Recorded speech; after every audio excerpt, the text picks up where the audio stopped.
புதுக்கோட்டை மாவட்டம் தச்சங்குறிச்சியில் நடைபெற்ற இந்த ஆண்டின் முதல் ஜல்லிக்கட்டு போட்டிகள் அடுத்தடுத்து சீறி பாய்ந்த 497 காளைகளை மாடுபிடி வீரர்கள் எதிர்கொண்டனர். தச்சங்குறிச்சிகள் 5 சுற்றுகளாக ஜல்லிக்கட்டு போட்டி வெகு விமர்சையாக நடைபெற்றது. வாடிவாசலில் இருந்து அடுத்தடுத்து அவிழ்த்து விடப்பட்ட காளைகள் சீறி பாய்ந்து வெளியேறின. இதனை 267 மாடுபிடி வீரர்கள் சளைக்காமல் எதிர்கொண்டனர். இந்த போட்டிகள் பார்வையாளர்கள் உட்பட 71 பேர் காயமடைந்தனர். அவர்கள் தஞ்சாவூர் அரசு மருத்துவக் கல்லூரி மருத்துவமனைக்கு அனுப்பி வைக்கப்பட்டுள்ளனர். தச்சங்குறிச்சி ஜல்லிக்கட்டில் 2வது சுற்றில் களமிறங்கி 14 காளைகளை தழுவிய சிவகங்கை மாவட்டம் பூபந்தி கிராமத்தைச் சேர்ந்த அபிசித்தர் முதல் பரிசாக பல்சர் பைக்கை தட்டிச் சென்றார். அதேபோல் ஜல்லிக்கட்டில் முதல் சுற்றில் களமிறங்கி அதிக காளைகளை தழுவிய தஞ்சாவூர் மாவட்டம் திருக்கானூர்பட்டி ஆனந்துக்கு 2வது பரிசாக ஸ்பிளெண்டர் பைக் வழங்கப்பட்டது.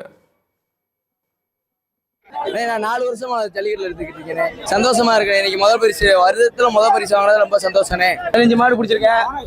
ரொம்ப சந்தோஷமா இருக்கு. ஃபர்ஸ்ட் வேடிக்கையிலே பிரைஸ் வாங்குவோம்னு நான் நினைச்சு கூட பார்க்கல. ஆனா கிடைச்சிருச்சு. ரொம்ப சந்தோஷமா இருக்கேன்.